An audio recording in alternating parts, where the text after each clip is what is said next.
Hello, everyone, and welcome back to the Re Education of Terry. Today, I want to take you on a trip with me to Germany, France, Switzerland, Liechtenstein, and Austria. We began our journey by flying into Frankfurt, Germany, where a car was waiting to take us to our hotel. Our driver took us onto the Autobahn, giving us an immediate introduction to Germany's famous highway system.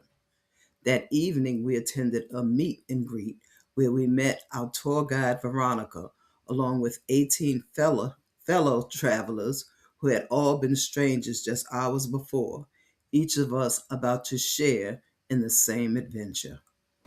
That first morning, we met our driver, Merrick, who would accompany us on our journey and safely guide us from one destination to the next. Our journey through Europe began in the charming city of Mainz, where the day opened with one of Germany's most famous, iconic experiences, a drive on the Autobahn. Feeling the speed and freedom of the open road was both exhilarating and surreal, a perfect introduction to the adventure ahead. I was told there was no speed limit, but soon discovered there is one during rush hour. From there, we slowed the pace and stepped into a different kind of magic with a cruise along the Rhine River. As the boat glided through the water, we were surrounded by rolling vineyards and hilltops crowned with centuries of old castles, each one seeming to tell its own story. The landscape felt almost like something out of a fairy tale. It was especially meaningful to me as the Rhine River was something I remembered learning about in elementary school.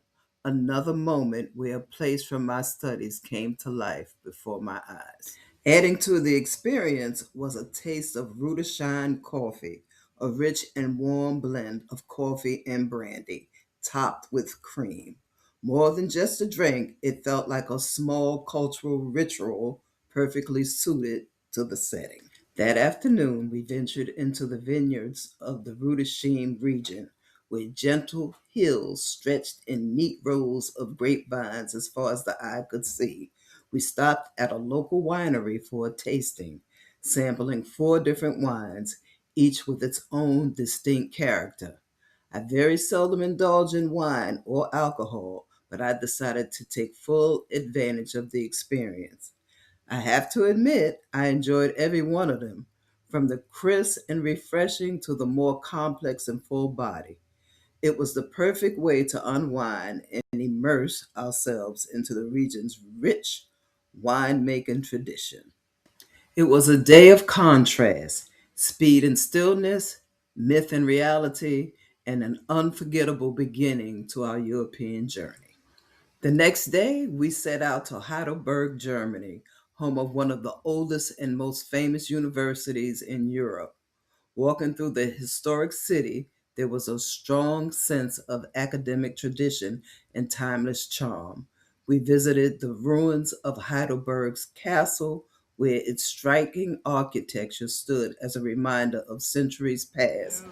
Later that day, we crossed the border into France and arriving in Strasbourg. The shift in scenery and culture was immediate, blending French and German influences in a way that made the journey feel even more dramatic and enriching. In Strasbourg, we began the day with a walking tour of the city, taking in its charming streets and unique blend of cultures. Around every corner that reflected the city's rich history, we an historic square that serves as the heart of the city, bustling with life and surrounded by elegant architecture. We then visited the stunning Gothic Cathedral of Notre Dame, where the intricate facade and towering presence were truly awe inspiring inside. We saw the famous astronomical clock, an incredible piece of craftsmanship that has been captivating visitors for centuries. That afternoon, we continued our journey, driving onward to Lucerne, Switzerland, ready for the next chapter in our adventure. Our time in Lucerne began with a walk through the city, including a visit to the iconic Chapel Bridge. As we wandered along the wooden bridge and through the charming streets, it was hard not to admire the postcard perfect scenery, with the lake and surrounding mountains adding to the beauty. We then took a rail journey up Mount Paloris, rising to nearly 7,000 feet. I have to admit, this was not my favorite part of the trip, as I am not a fan of heights. Still, the experience was unforgettable, with breathtaking views stretching across the landscape. After descending, we visited the Lions Monument, a moving tribute carved into remembrance of the Swiss guards who were killed, its solemn expression leaving a lasting impression. The next day began in Liechtenstein, a small principality nestled between Switzerland and Austria and governed by one of the oldest ruling families in Europe. Interestingly, I don't recall it being listed as part of our tour, which made it a pleasant and unexpected addition. While there, while there, we even had the opportunity to get another stamp in our passports for €3, a small but memorable souvenir from a country many don't often visit. Despite its size, it carried a distinct charm and sense of history. Next, we traveled onward to Innsbruck, the capital of Tyrol.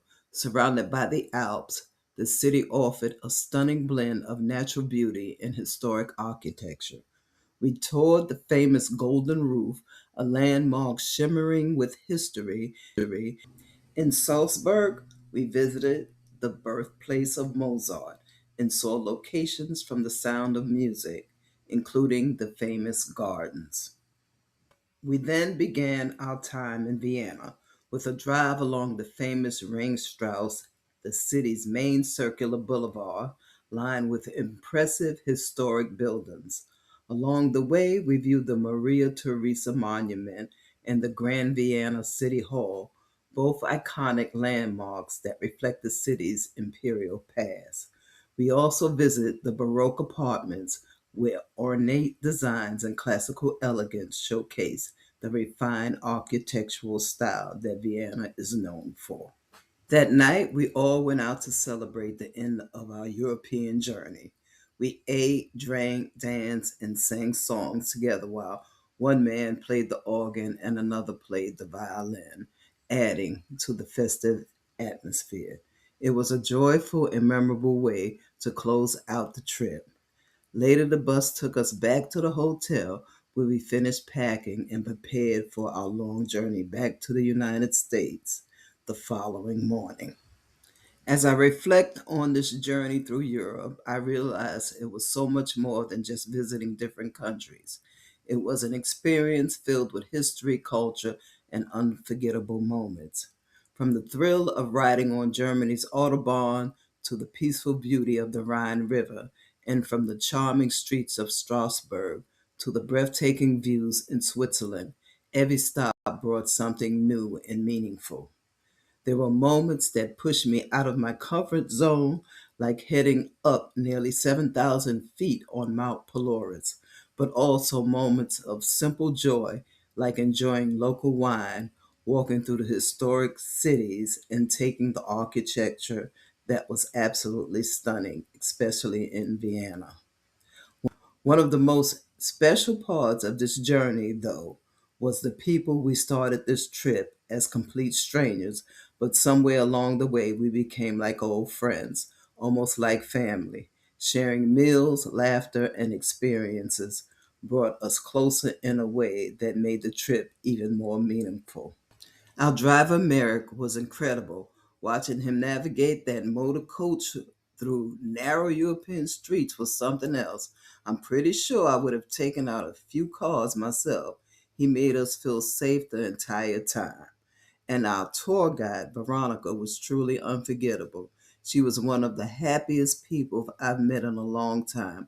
She brought every place to life with her stories, her laughter, and her little trinkets she gave us along the way. Each one now a special reminder of where we'd been. In the end, this journey wasn't just about the destination, it was about the memories, the experiences, and the people who made it all special. And it's something I'll carry with me for a lifetime. This is the end of this chapter, but I'm going to add a few more pictures of our journey.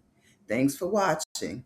Remember to like, share, check the notification box for new content, and most of all, you have a great day. Bye.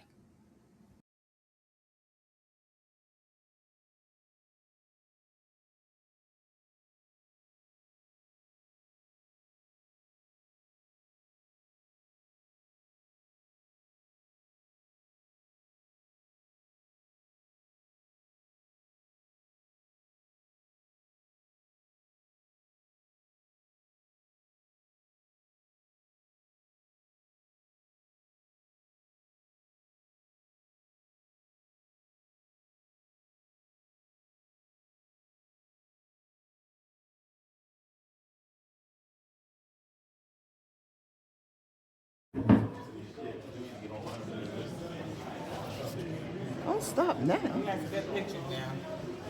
Ooh. Ahorita la tenía ahí preparada para, porque ahorita se vio bastante rico, porque la tomaron de acá.